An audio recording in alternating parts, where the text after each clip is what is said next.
to. Okay.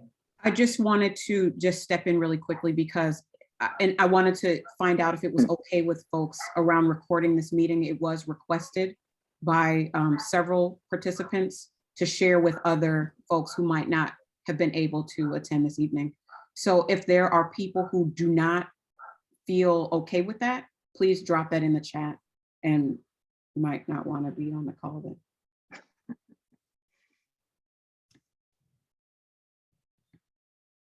Oh, I call on Ray Kidd, who I think is on the call. We see Ray. Ray, are you here? Okay, I call on Doug Taylor. Aaron, hi, my name is Doug Taylor. I live at 32nd and Helen and have lived here for over 12 years. And my 2 words are gut punched. I'm from West Oakland neighbors and we're gut punched. Thanks. Who are you gonna call? I'm so sorry. Terry Dunn.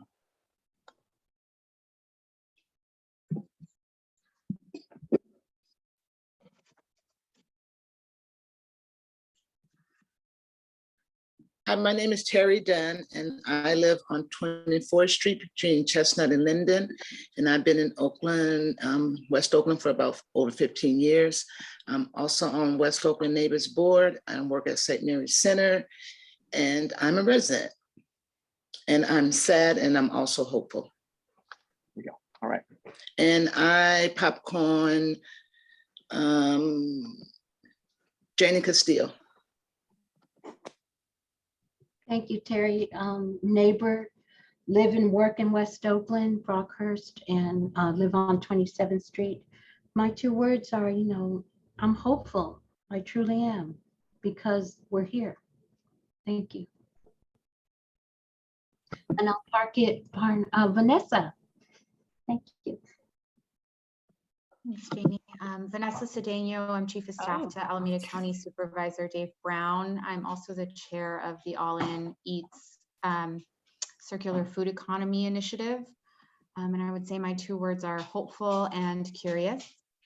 And I can turn it over to David Peters. My name is David Peters, former Community Foods Market board member. My words are activate the space. Wait, I don't like those 2 words. My words are community control. You're so funny, David. Okay, we're going. I want everybody to put in the chat their name and 2 words. Everybody. We now have more than 50 people in the meeting. This is not sustainable, but everybody matters and everybody's important. Please, everybody in the chat, put your name, your affiliation, and your words.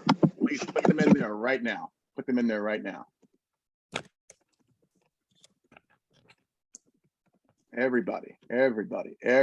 Concerned, hopeful. Look at that. Yes, confused, hopeful. Yes. Everybody put their words in there. Yes. Yes.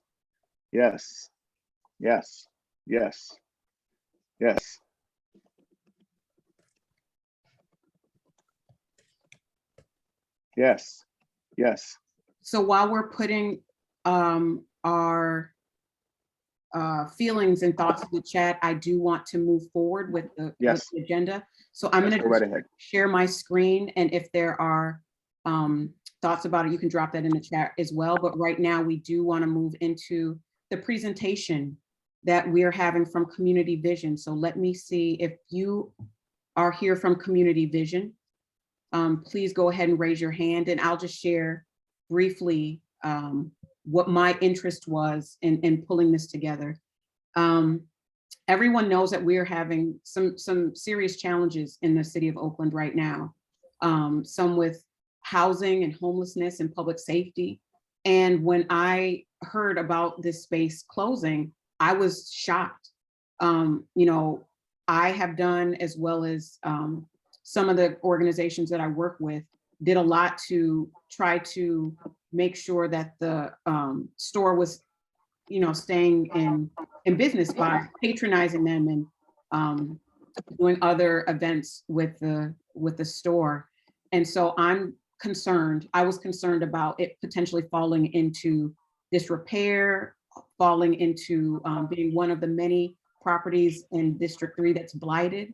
And so I also wanted to talk to the temporary owners who are holding the space during litigation to activate the space with local neighborhood programs that were supported by the people who live immediately in the area and who have invested in the space to make it come to fruition in the first place. So I reached out to Community Vision to get some understanding of what's going on and how it can potentially be used, and found that we were thinking along the same lines and would like to open it up to them to give a brief presentation around what the current status is and how things can move forward. I will share that, we don't have a lot of time, and that's why, not this evening, but I want to stay in constant communication with you all about making sure that the community is guiding this process. And that's something that Community Vision is also interested in as well. So I do see there are some people that are messaging me directly about their feelings. I want to just make sure that folks know to message the entire group when they're sending how they're feeling about the current status. Yeah, and for sure. I do not see our folks. Oh, there you are. Mr. Taylor, will you be presenting to us this evening? I will be a part of it. Carnit is here. I believe she's on her phone, and she may have had some video issue. Carnit, are you here? Yes, can you hear me? Yes, we can Can hear you hear me? Yes. Okay. Hello, I'm sorry that I'm by phone. I tried unsuccessfully to enter and for some reason I couldn't. So I apologize. And anyway, let's move on. So first of all, thank you, Council Member 5, for inviting Community Vision to this listening session. We very much appreciate that you reached out to Community Vision and you desire to keep in touch and be involved. Community Vision has actually 3 representatives here tonight. One is Jonathan Taylor that you just spoke with. Jonathan is a Senior VP, Capital Solutions. And Jonathan, will you please introduce yourself? Yes, here's Jonathan Taylor, VP of Capital Solutions. I sit on our executive team and lead our lending department. I'm new to the team. I'm happy to be here, and I'm happy to support any way that Community Vision can show up for our community. So thank you for having me. Thank you, Jonathan. The other representative is Dan Mcdonald.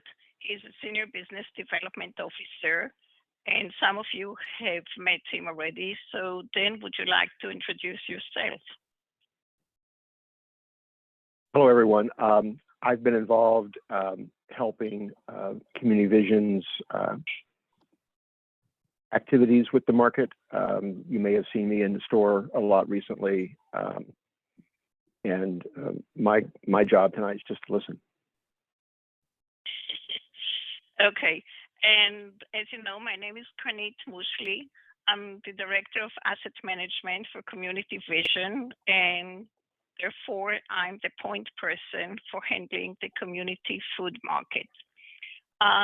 We are all very pleased to be here tonight and to listen to the community members and do our best to answer all questions that are on people's minds. I'd like to start by providing you an update on where we stand with regard to the store. As you all know, the store closed on Super Bowl Sunday, April 13th. We understand that this is difficult for the community and clearly was not the outcome that we hoped for. Ownership of the store has not been transferred yet. I know I too saw Bram Ahmadi's 2 days later. We are acting with Bram's permission, but ownership has not transferred yet. So that's to clarify any misunderstandings. Change of ownership will be a complicated process due to the original structure of the funds that enable the funding of this store.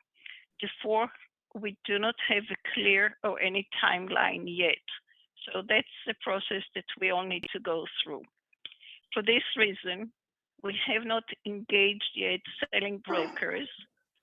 We are taking one step at a time, but at some point in the future, the property will be actively marketed for sale, and we are open to proposals for purchase of the property. And also, no, we still don't have a value to put on the property. So I can save you the question. Sorry, we don't know what's the value. While it's Cesar Escalante, and Cesar, will you please introduce yourself? I guess he's not there. Anyway, he quoted in today's, I saw an email where he quoted community vision that our mission is through flexible financial products and sound advice, we seek to increase the financial resilience and sustainability of community-based nonprofits and enterprises. And he mentioned that we help finance CFM. And it's true, but while Community Vision is the lead in the consortium of lenders, this is not us alone, and please do keep that in mind. And we need to be repaid so we can use the capital to invest in additional community projects. Although they are not part of our financing, we are also concerned about repayment of individual investors who invested in the DPO, particularly local neighborhood residents. There is one additional point I would like to make. We were made aware of a potential buyer for the property, and we know that rumors have been going around as well. However, in spite of repeated requests, we have received neither a written offer nor a letter of intent to enable us to review such an offer. So this is kind of the background, and this brings us to where we are today. As I already mentioned, we are acting with permission of the owner, and Community Vision has engaged already a property management company to manage and preserve the value of the property. Security guards who are members of this community were hired to secure the property. We understood the building was tagged recently with graffiti. It will be cleaned tonight or tomorrow night. A mural that Amana of the Attitudinal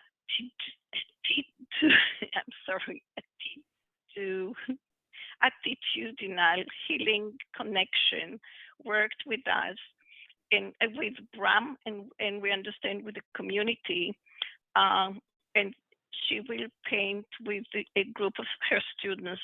They will paint a mural on the building, and as of now, it is scheduled for the first week of April. With the church's permission, we're installing additional lights in the parking lot to increase security. And the property management will also be responsible for the upkeep of the parking lot. Furthermore, as Council Member 5 already is aware of, and I trust is of major interest to the community, we are open to providing access for community activities in the parking lot with appropriate insurance and security. But we would like to see activities going on in that space. And last, but definitely not the least, that we do want to see the property continue to provide service to the local community, one that is embraced by the community and be successful. So again, apologies that I did it by phone and you cannot see me delivering it. And thank you very much, Council Member 5. And those of you who took the time to be present and for the opportunity to be here and share our position and listening to your ideas. Jonathan and I will be happy to answer your questions now. So thank you very much. Thank you for that. Thank you for that presentation, Karnit. And I'm sure there are lots of questions, and I will try to keep track of the ones that are coming up in the chat. And I also have some, I can share my screen so that Jonathan and Karnit can see those from the questions that were asked previously. But if I could get some support for the people who are asking questions in the chat, go ahead and raise your hand. We will give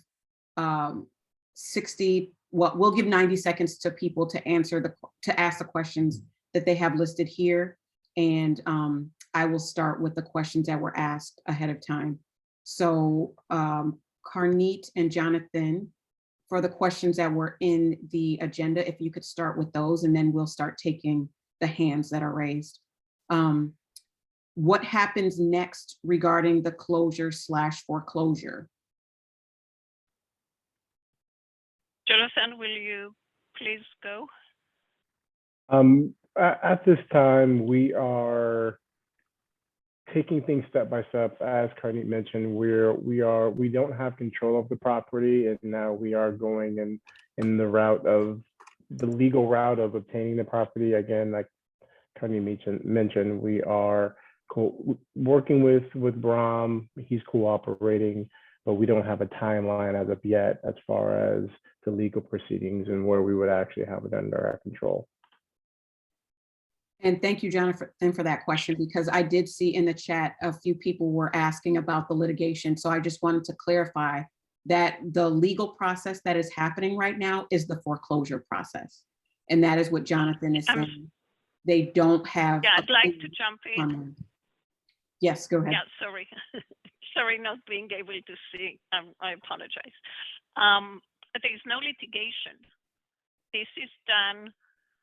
We are trying to do everything very amicably, and it's just a process that needs to take place, but there's absolutely no litigation, and hopefully we will not get there either. We don't expect it.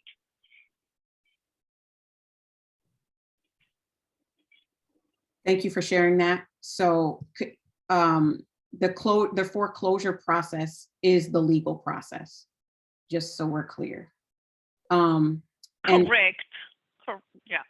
Thank you. Can Community Vision share what is the purchase or lease price? No, as I said, I'm sorry, but we do not have, it's not listed yet because we do not have a price. And I wish we did, but we do not. And when we reach such a price, we will be happy to share it with the community. What is the path to greater sustainability? And I assume that asker of that question means, how do we make sure we don't end up in this position again in a few years? Well, the community will have to support the next owner who will operate the place. If the community supported the Bram, he probably would have been here, and without blaming anybody, whether it's his fault and it was the right thing or the right person, or the community didn't support for its reasons, or the pandemic. We're not looking back. We want to move forward, and we hope that with the community's support and involvement, the next operator will be more successful and the place will thrive. Okay, and then I'll just ask the two last questions. How can market property remain a sustainable community asset? And what's the best way to hear from the broader community about interests for future use? I think these types of gatherings are very important and crucial. From my understanding, our intention isn't to market the property in a way that it wouldn't be sustainable within the community. And we just want everybody to really understand that, is that we really are here for the community, and we want everyone to know that at the same time. So. Okay, so I will start to take questions from the community who has their hand raised. And first, I see Tamara White. I'm going to set a timer. I am every woman this evening. So please bear with me while I pull up my clock here, unless somebody wants to help, like my co-facilitator. I got it. Okay. Okay. He's making pasta. He's on his way. Let's go ahead and get started. So Tamara, please. Yes, I wanted to understand the foreclosure situation. So the property was owned by Community Foods and they were unable to continue the mortgage and therefore fell behind like a traditional foreclosure. And then also the woman on the phone, speaking on the phone, I know you said your affiliation and everything, but can you repeat it again? Because for some reason it didn't stick with me. The woman with the phone number is 0422. Thank you. Okay, so my name is Karnit. It's K-A-R-N-I-T, Moushly, M-O-U-C-H-L-Y. And I am an employee of Community Vision. I'm the Director of Asset Management. And Karnit, then could you also explain a little bit more around the reason for the foreclosure? Yes, so as this lady just said, the traffic wasn't sufficient to support this operation, Bram's operation of community food market, and he fell behind on his payments. And because traffic hasn't increased, he didn't see a way out other than closing the doors. Nobody pushed him to do that. It was Bram's decision. And I believe that Dan wants to jump in here and say something because he was really much closer to the operation than anybody else. So Dan, if you would please jump in. Yeah, for the last couple of years, I've been the sort of day-to-day, week-to-week person to contact at Community Vision, meeting with Bram every week by phone, coming to the store, spending time there. And it's a very sad situation that the market didn't have the kind of sales to keep it going. Sale projections were much, much greater. And Bram has put an enormous amount of time and energy. You know, he owns the store. It's a privately held company. He has put his heart and soul into it, and it's really sad that it hasn't been successful.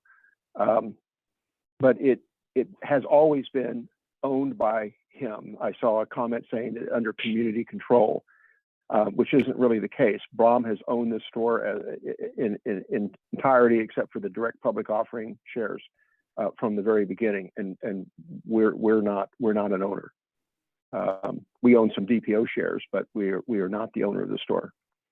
That answers the question, Mr. McDonald and Karnit. I do want to, there are several hands raised, so I want to make sure that we get those answered, or their questions answered, but that did answer why what happened behind the foreclosure. So the sales didn't meet the projections and they weren't enough to encourage the market to stay open. Thank you for that. Tamara, was that the complete question that you had? Yes, I believe so. Thank you. And so I'm going to try to get through these pretty quickly because there are a lot of questions here. So Avery Quinn is up next.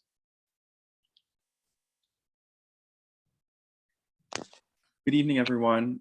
Hope you're doing well. My name is Avery Quinn. I'm disappointed on the closing of the store. I think a sales revenue opportunity for the next owner or perhaps if there's a community trust, if the community comes together to purchase it, could be a gift card program whereby you shop at the grocery store and you can purchase a gift card and receive a bonus. The gift cards can be used at local restaurants in the area, so it's supporting the grocery store and also the restaurants. And my question would be, how can customers with comments pass those along? Thank you. I am collecting all of this information so that it can help direct my office in how to engage in the process and work with other elected offices and stakeholders to make sure that this endeavor does fit the needs of the community, so it can be something that the community supports. Because as Karneet said earlier, we didn't necessarily have the type of support needed to keep the space open, so we may need to do a different model. And so if you email me at district3@oaklandca.gov, I'm going to continue to host these meetings until we get to a model that the community does support. So if you want to go ahead, I'm going to drop, well, you all should have my email address because you emailed to get here. So I'm facilitating that process.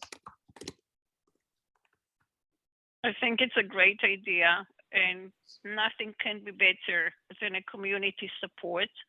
And we would absolutely give our blessings if the community gets together and manages to purchase this property. It can be a great idea for the community, and it will fulfill the community's wishes. But then, of course, when it's done, they will also have to continue and support it. And I want to actually point out that we are all aware of the fact that you, council member, you did a program last year with gift cards, and from what I understand, it was very successful. But unfortunately, once the program was over, it went back to the lull that it was with regard to sales. Thank I you. also wanted to recognize St. Mary's Center. Sharon Cornu is on the call. St. Mary's Center has been a tremendous supporter of the store, having purchased meals for their seniors and purchased gift cards, and has really been instrumental in the store's sales over the last 2 years. And Community Vision has a long history of working with St. Mary's Center, and we really appreciate the support they've given the store. Thank you for sharing that. Up next, we have Carol Wyatt. Thank you so much, Council Member, for hosting this call. I actually want to read a statement because I was in touch with Brahma Mani, because myself and Jamokay Hodge, who's also on this call, are literally in the ribbon cutting photo for this store. And I wanted to say this, that this should be a case study, because Brahm's experience and what we learn about how community investment and engagement amounts in success or failure. Brahm was an explorer, not dissimilar to Columbus. And while they tried to give us a community business to rally around, it really shows much, unless you're a billionaire corporation that brings gentrification, you're likely to see how things get destroyed in a multicultural standpoint and how you whitewash communities. This is exactly how gentrification destroys communities. The "we can't have anything nice" in Black and Brown communities story continues. Brahm, many times, and I had conversations about CFM being an anchor business. And what we meant by that is it was the first to show up. But unfortunately, nothing else came behind him. And that is something we really got to take a close look at. That's why the word sustainability is one of my 2 words, because for the many times Brahm and I spoke, to talk about it being an anchor business and then looking down the San Pablo corridor and asking ourselves, when are we going to see additional renewal and investment? Because anybody who goes into that space is going to have the same problem. Thank you.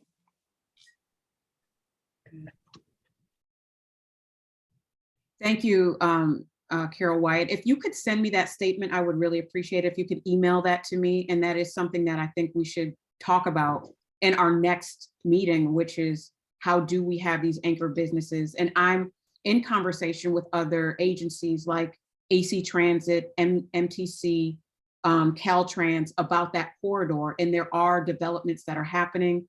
There are things that will help to bring, hopefully, bring more business and anchor business, other businesses to the area, but that is for a future discussion. So please send me the statement that you read. That will help inform our next conversation. David Peters? I would like to add, I would like to add some color, if I may. Sure, absolutely.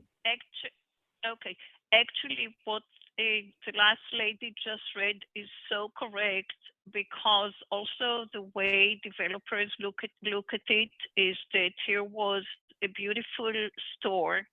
I'm talking now about the building, and again, whether it was great or not great and serve or didn't serve the community, but this was really a beautiful store that you can see in any community, and it failed. And the fact that it failed is a very bad message to other developers.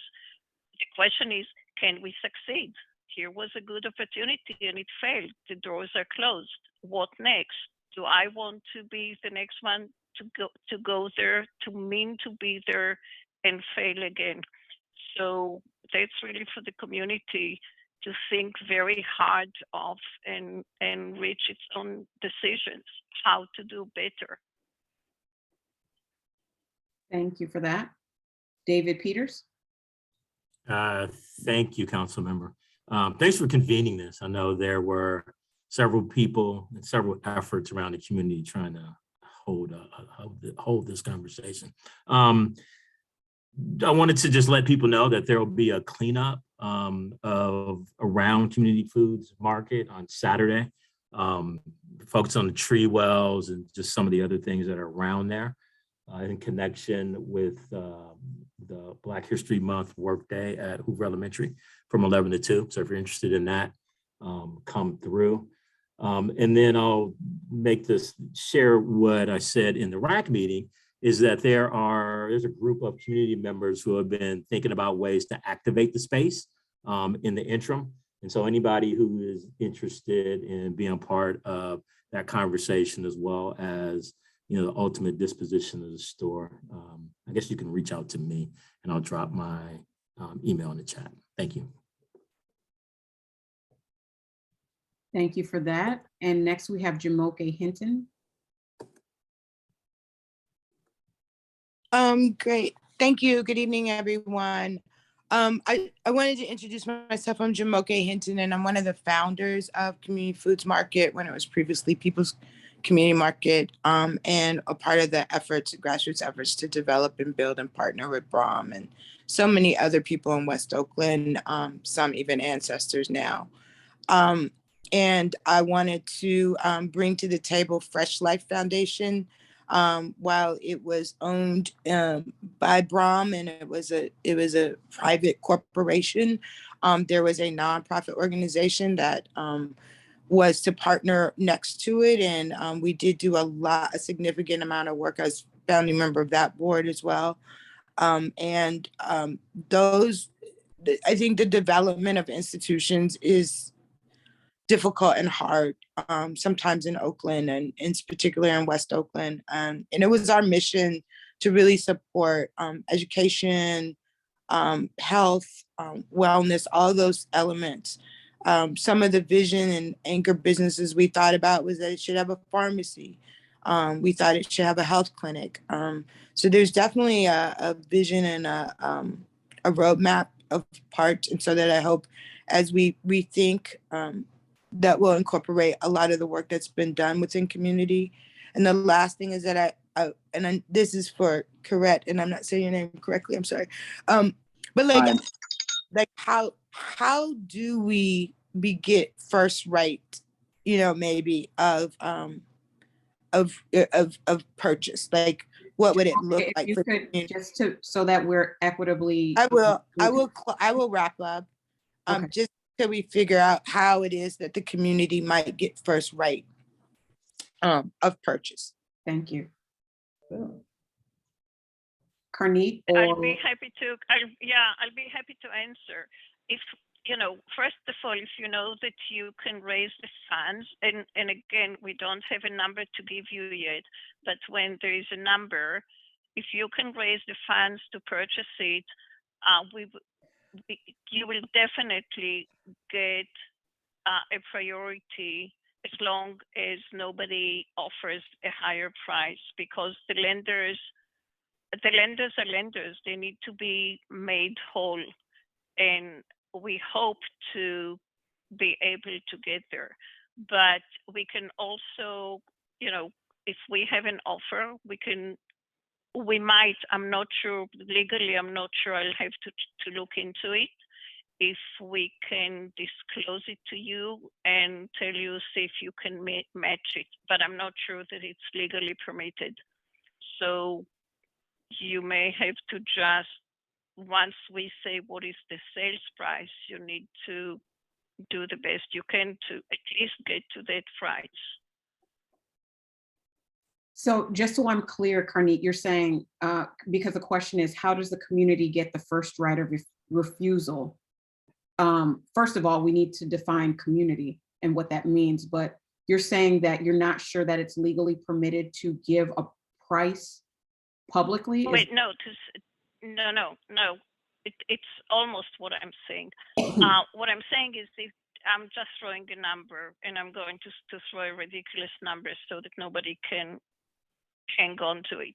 But let's assume that the sales price, that we get an offer for $1 million. So we cannot tell you we have an offer for 1 million. We can tell you we have an offer. Do you want to give us your best offer? But we cannot say we have an offer for an X dollar. That's the illegal part of it. Now, if we give a first right of refusal, that's an issue with the buyer. Why should anybody bother to go through the exercise only to say, okay, and now what? Somebody else, they didn't bother to do it, but they'll come and take from underneath me.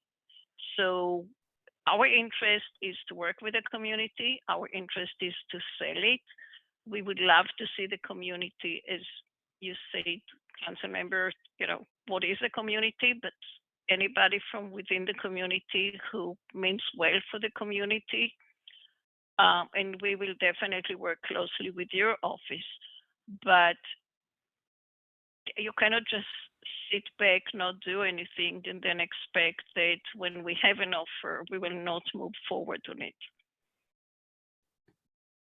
Okay, I'm sure that response will elicit more questions. So I'm going to keep going. And so next we have Leslie Bowling Dyer. Thank you. Thanks for holding this forum. So I have a couple of questions. The first one is that is there some particular zoning on the property that would keep it from being turned into something other than a market? So that's my first question, because if it's going to somebody who is just able to afford the property, besides the zoning ordinance that would say it's a commercial property, is there any reason why they couldn't turn it into something else? And so that's my first question. My second question is, if we are to, that there are other people, so I hear CV's intentions and their mission, but as Karnit stated, they are not the only lender, and the lenders do need to be repaid. So what is to keep the other lenders from pressuring to have a higher purchase price be accepted, again, from somebody who's not looking to keep it a market? Number three, are the other lenders a matter of public record? And then number four, what is our timeline? So the notion of communities, so I'm trying to just assess, we're talking about you will get an assessment, and then how many days until the assessment of the price, and then when do we actually, and then how long before we were looking at a turnaround? Because I'm pretty much assuming this is going to be something that certain entities would actually want to jump on if it didn't have to remain a market. Okay, that's it. Karnit or Jonathan, do you Jonathan? want to give it a shot? Yeah, Jonathan, do you want to give it a shot, or do you want to start and I'll jump in with you? Sure.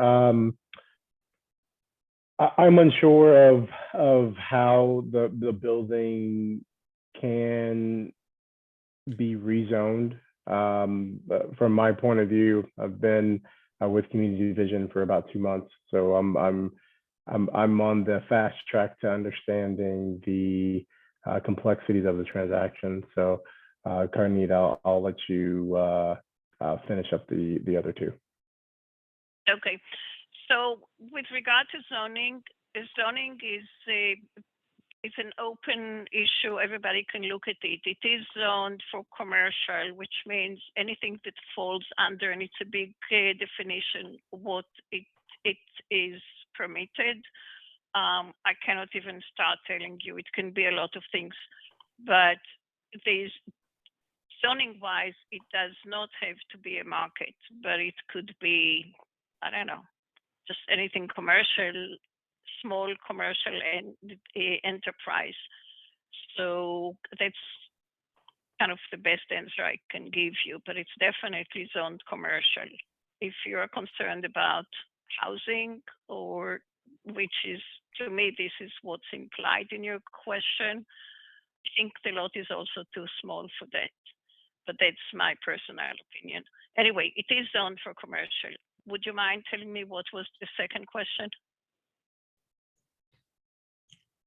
The second question is there anything that in the zoning that would restrict a buyer from changing its current use or purpose? No, as long as it's a commercial entity that is within the definition of what the commercial zoning is, there's nothing that would prohibit it from being used, another use. And the third question was a timeline question. So what does it go from you'll assess the property to being on the market to receiving bids and landing on one of them? This I would need a crystal ball in order to answer. I have no idea. At this point, all the lenders have not been on discussing it amongst ourselves. We have not started the legal process because we all need to be on the same page. And it came as a surprise to all of us that not a big surprise, but it was a surprise at the speed in which it happened. So we need to really be on the same page, agree how to move forward. These things take time. And I'm not trying to avoid giving an answer. I wish I had one. I would love to know how long it would take. Thank you, Karnit. I think the answer is clear that you don't have an answer for that particular question, but one of the other questions was, are the other lenders a matter of public record? I don't know. Okay. I really don't know. So I'm sorry, but I'm not sure. Okay, thank you. Then do you happen to know if it's public knowledge, public records? I don't think it is public knowledge, and we have an agreement where they're a participant in our loan, and I think part of that agreement is that they take a very passive sort of backseat position. All right. They still need to agree with us that we are the lead, but we lead when everything goes well. When things get into trouble, there are sections in our participation agreement that we need to follow. Okay, thank you for sharing that. Next, I will just call out I really feel like the city clerk right now. The next few speakers in the queue, we have Paul Sanford, Sharon Cornu, David, you already asked, so I'm gonna get through the speakers that have not asked a question yet. So we have Paul Sanford, Sharon Cornu, and then Bill Chorno. So Paul Sanford. Paul Sanford here. I've been a resident 8 years in Oakland. We love the market. We love being able to order online and pick up the bags. I'm wondering if there could be a model in which bags are delivered. Right now, people need cars to get to grocery stores, and they can go to other more competitive grocery stores if they have a car. So we need to serve the neighborhood as a whole, and especially people who don't have transportation. I'm sort of I know the patient is on life support, but I'm suggesting that if there is a new market or this market starts again, that we look at the model and perhaps we have to choose between supporting small businesses and feeding people, and having it be a nonprofit with a mandate of nutrition and feeding people that can get subsidies might be more viable and might be more popular and supported. And third, I'm concerned that the location was unfortunate. Is there any way, if it were a nonprofit, that the city could help find a better location? Oh. I know you're all talking the nuts and bolts of closing and the business end of it, but it seems to me that running an excellent, well-run market with good food and a good market didn't work as a business model. And so something needs to be adjusted. So thank you, Paul, for those questions. The questions that you're asking are challenging because the current space as a grocery store is closed. So asking about a delivery model isn't necessarily conducive for this conversation, but it is something that we can entertain if that is what comes into the space afterwards, or even for programming the space immediately if we do get a farmer's market or a grocery store to activate the existing space. We could consider what a delivery service would look like in that context, but we're not there yet. And if the city could find a better location, also the city will not be one of the purchasers, although we do want to be in relationship with the community and whatever the next use is of this space. So I just wanted to say that as well. And for the next, and I hope that answers your question as much as it possibly can. Next, we have Sharon Cornu, then Bill Chornu. I love how that kind of rhymes. Very quickly, I was an original shareholder. I do want to echo the call for a case study, and it would be interesting because I think that Bram has shared some information today among shareholders about the decision to close and to close quickly based on a rescue plan sort of falling apart. And so to understand more, if he's willing to share at the right time, because I think that case study that Carol Wyatt mentioned, it's a really interesting idea to understand what happened. And I think the pandemic will end up playing a big role in a lot of that. The second piece is I really want to push back on the idea that the community did not support community foods. That's been mentioned, and I just think that's really, St. Mary's spent more than $130,000 over 3 years. And, you know, we're St. Mary's, that's like a bunch of money for us. And we had the advantage of the county's emergency food distribution, and we made it, you know, a regular effort to purchase as often as possible from community foods. It was not the business model, and it was not always helpful to Bram and the team to do that. But I don't think, and then, you know, I think the community shopped there a great deal. I think a number of organizations made efforts to purchase from there for things that fit the business model and didn't. And so it'd be interesting for me to know more about a case study. I think that's a great idea. So thank you, Carol Wyatt. Thank you, Sharon Cornu, for that idea. I will definitely see if there is interest with Bram to help us do that. It might be good for the Department of Race and Equity to weigh in on that, or some of the research folks that we may have access to with economic and workforce development at the City of Oakland. So I will look into that if Bram is open to sharing that information. It's a great idea. And thank you for also sharing that the community did support community foods. I know I did, and I know other community organizations that did as well. We have Bill Chornu, then Hannah. I'm Hannah. and you can share with me how to say your last name. And Ray Kidd, and I do want to do a time check because we are nearing 8 o'clock. And so I want to be able to move us into the next steps. Hi, excuse me. Hi, my name's Bill Chorno. I live at 32nd and Chestnut. I've been here for about 30 years. I'm really kind of saddened to hear that Community Visions is taking the stance that the only way forward is to put the property on the market and sell to the highest bidder. And some of the comments such as you can't just expect to sit back and do nothing and then come in at the last minute really show a little bit of insensitivity. Nobody, I don't know why.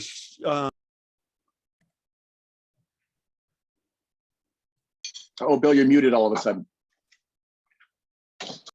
Thank you. I don't know why the person that's phoning in, I can't remember her name, would get the impression that the community plans on sitting back and doing nothing from this forum. And I would like to see some commitment from Community Vision that the proper that they would partner with the community in trying to see that the building is put to community use. And I'll just leave it at that. Thank you very much. Thank you. I'd like to answer if I may. Yes. If I came in as insensitive, I apologize for that. I didn't mean to. What I meant was, please do organize, because I would like to see organization within the community before we even get other buyers. It's not on the market yet. So you do have the time to do it. And there's nothing Community Vision would like to see more than the community getting organized and giving it the best shot. We're not looking to make a profit. Nobody is looking to make a profit. But as lenders, and we are the lead lender, we have fiduciary duties to our co-partners, the participants. And they will not agree to. Community Vision is in the community. We work very hard in Oakland, and we do a lot of good things in Oakland, as was mentioned before. It's not necessarily true about our participants who are not even in California. So I'm sorry if I came as insensitive. I'm trying to give you the facts and encourage you. Please do organize, and please come with a great plan, and we would love to work with you. Thank you for sharing that, Carney. You said that you have a fiduciary responsibility to whom? To the other lenders. Okay, thank you. I missed that part. Yeah. I'm trying to take notes Yeah. and call on hands as well. So thank you for sharing that. And so up next we have Hannah and then Ray, and I see no other hands at this moment. It is 8 o'clock. Do you all want to hang on the line for a little bit more? Do you all want to keep me from I'd be happy to. having dinner tonight? Is that I'd be happy to. right? Okay. Okay, great. Hannah, yes, please. Yeah, it's Hannah German Prez. Thanks everyone for being here. So I'm a community member. I'm part of the Hoover Foster Rec, and something that keeps coming up is this community support. I'm actually a public policy analyst at Berkeley, getting my master's, so I understand a lot about how these systems work. Your involvement, Councilmember Fife, and again, this talk about that we want the community to have priority. How will the community have priority? You're just telling us to organize, but how will you support the community in organizing to have priority to use this property for whatever we see fit? And then so that's my first question is what are the logistics of how will we be prioritized? And the second question is, oh, let's see. The second question. Actually, I guess I think Will asked and the question was answered. So that's my main thing is like logistically how, you know, we're having this conversation now, but what is your commitment to the community actually look like?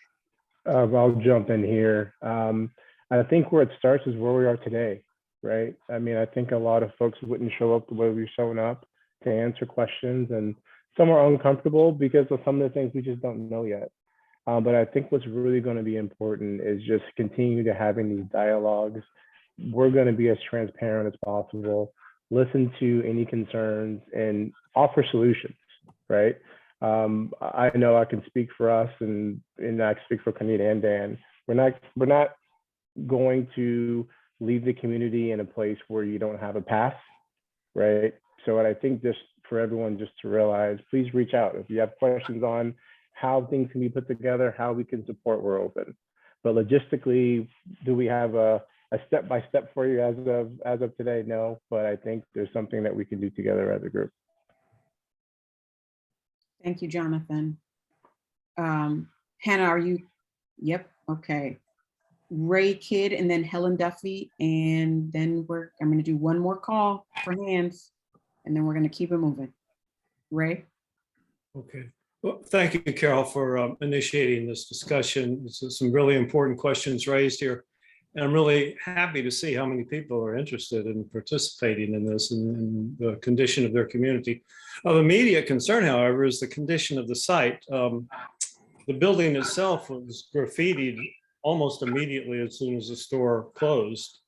And so I want to know how that graffiti is going to be taken care of, what happens if the window is broken, what happens if the gate to the parking lot is compromised, etc. Who do we contact about these issues, and what kind of response can we expect? Thank you. As Carmen mentioned earlier, we're going to have a mural put up, and hopefully that's a deterrent for any type of graffiti. But anything after that, I think reaching out to Prom would be a great idea. So well, not everyone has Brahm's contact. We need to have a contact of who to contact if there's an issue with the store. Ray, give me a call. And everybody, I think, does everybody on here have my phone number? Y'all, here, I'm gonna drop don't share it with anybody, but I'm gonna drop my phone number in the chat here. Don't put this on Twitter or anything like that. Okay, so we have a property management company and we have security guards, and they see and check. And I mentioned it, we were notified already about the graffiti, and it will be covered either tonight or tomorrow. Hopefully the building will not be taken too often, but every time it happens, we will clean it up. And as Jonathan said, once the mural goes up, hopefully it will be respected and not tagged anymore. So so that's the best we can do. We do care about this is a very valuable property, and we care about it. And the first thing we did was the day before Bram closed, we had the property management in place so that somebody keeps an eye on the place. Okay. Helen Duffy, and then Leslie, if you can keep it quick because you did have a chance to weigh in. Before we get to Leslie, I'm gonna give the floor to Anne, and then we're gonna wrap it up. Thank you. Thank you to everybody who's here, and thank you to the representatives from Community Visions who have spoken with us tonight. I'd like to ask them to go back and consider if there are ways. I understand that, even though that you're a mission-driven community finance organization, and that and in that spirit, I'm hoping that you can recognize that what we may need to put together as a community, and I think what might be the best use of the property might include some sort of an umbrella structure with different businesses within it.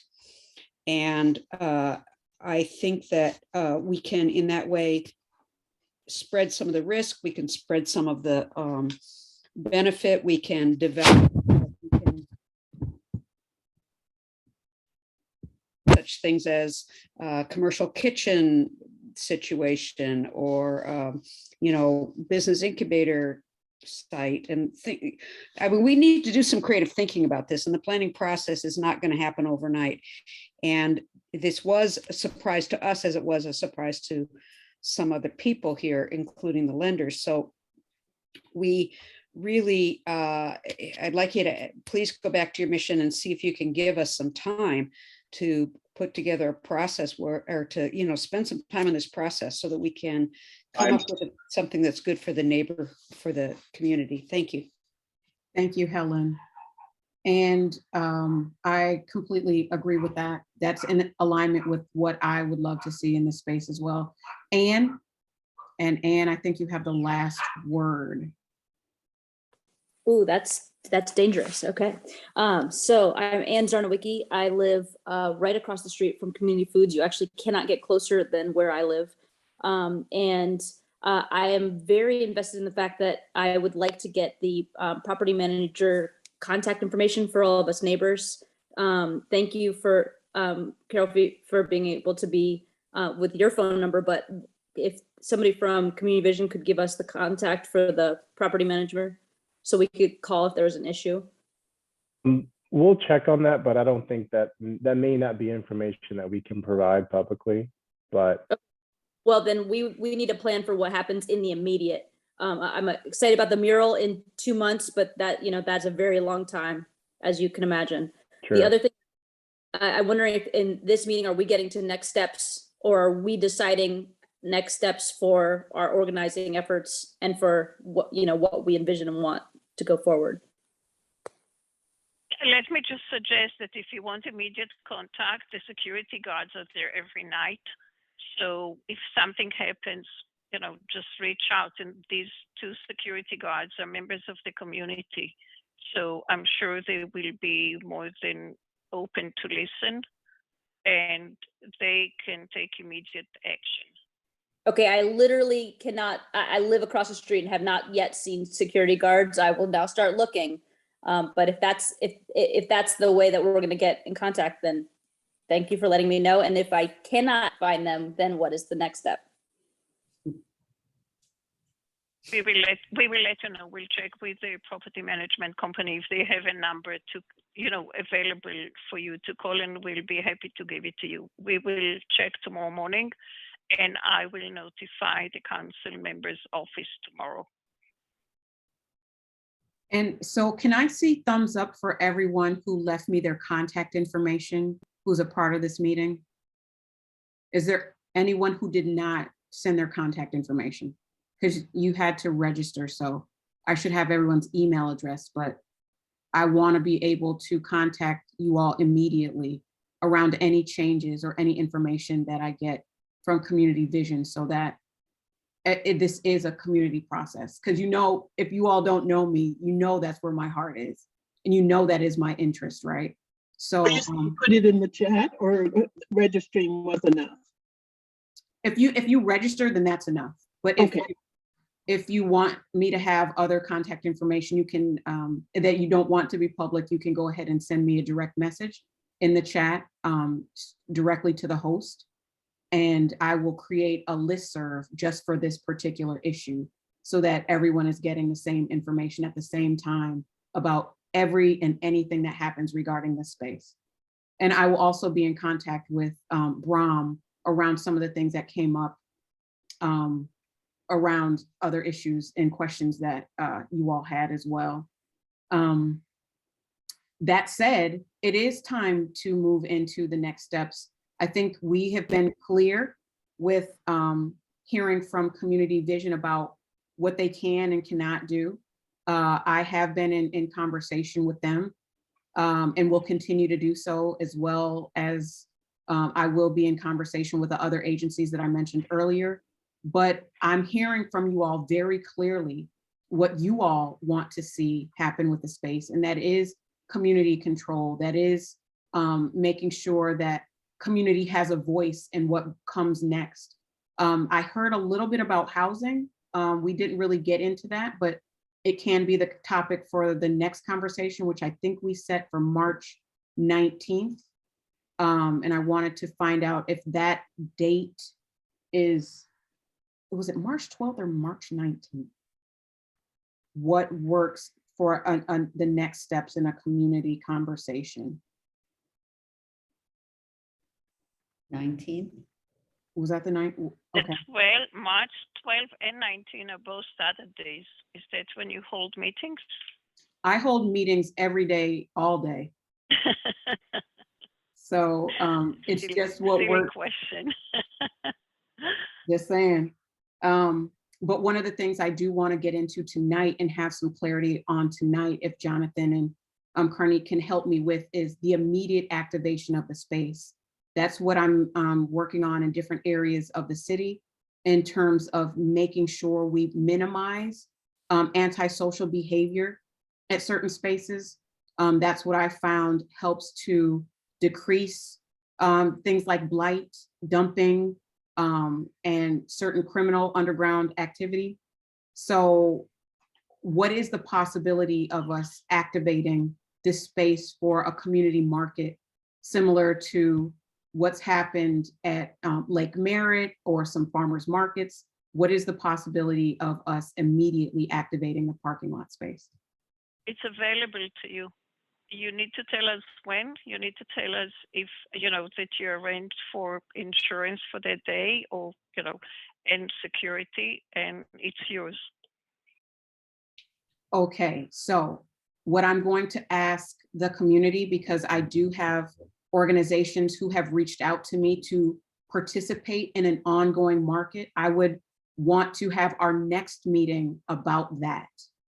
How do we activate those spaces? How do we get vendors? How do we facilitate this process? Is that something that you all would be interested in? Thumbs up, thumbs down? Yes. Is there any disagreement? Just drop it in the chat. Be like, Carol, this is crazy. Okay, cool, awesome. So the next step that I would ask you all to do is to email my office if you would like to be a part of the conversations that would help us build out a plan for engaging these markets. So just email my office. Oh, it's at 8:15. I wanted to end at 8:15, but I do also want to give closing remarks to Community Vision and allow us to give one word about how you're feeling about things moving forward. One word, and you all will email me about what the next steps are in the March 12th conversation. Does that work? Says, Carol Wyatt is suspicious, but Douglas Taylor is hopeful. Go ahead and drop your comments in the chat. I will be sharing out the notes that I took from this meeting, as well as the chat, because I think there were some questions that may have not been answered. I will continue to be in contact. Will you share it with us? Will you share it with us as well? Of course, I will share it with you as well. Yeah, thank you. And so,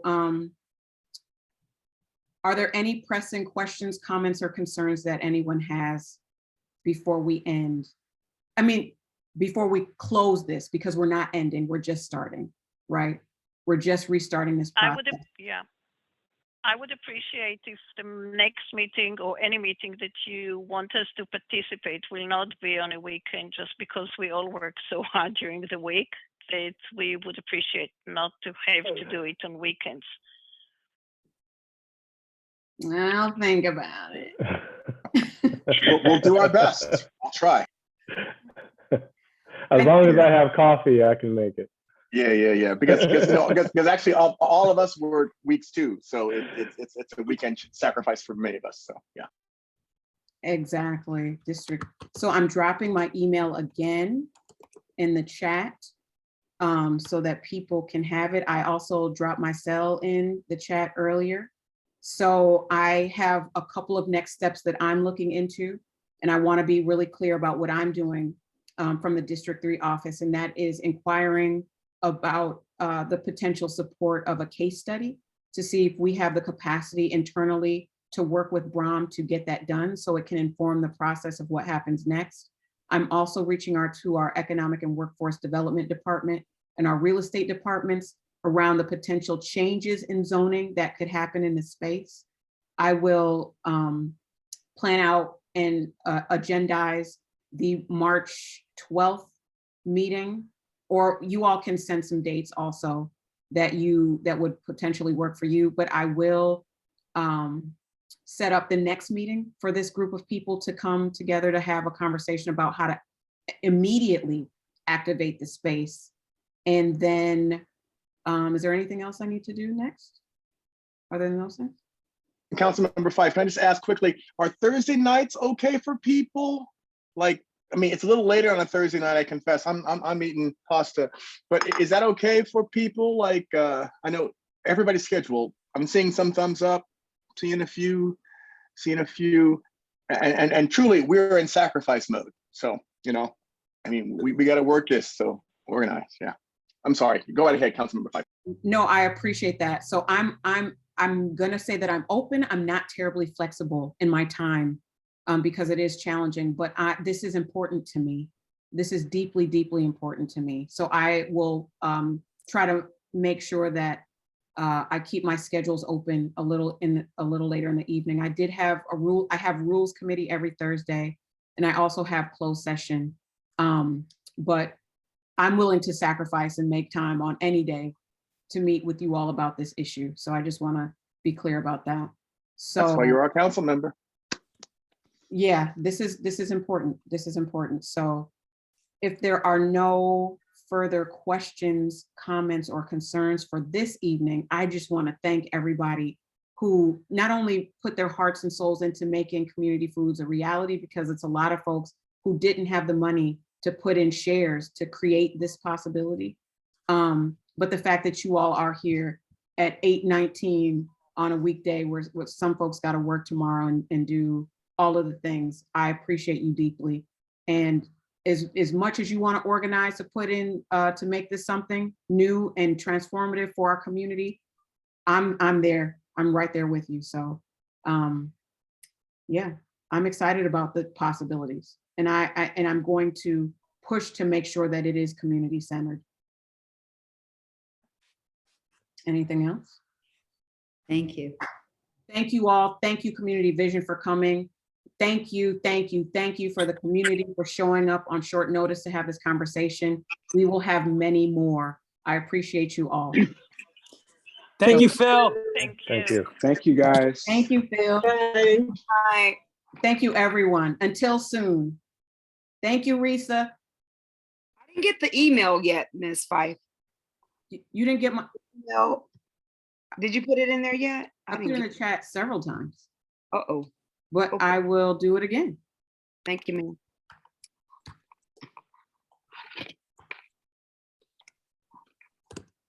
I'm not quite sure why it's not. Yeah, it's not showing up. That's odd. Yeah. What's not showing? I hope I wasn't crazy. Like, did I see it? You see it now? Yeah. There we go. District 3 at oaklandca.gov. Yes, there we go. And how will the recording be available? Will it be available? I will email it to everyone who registered.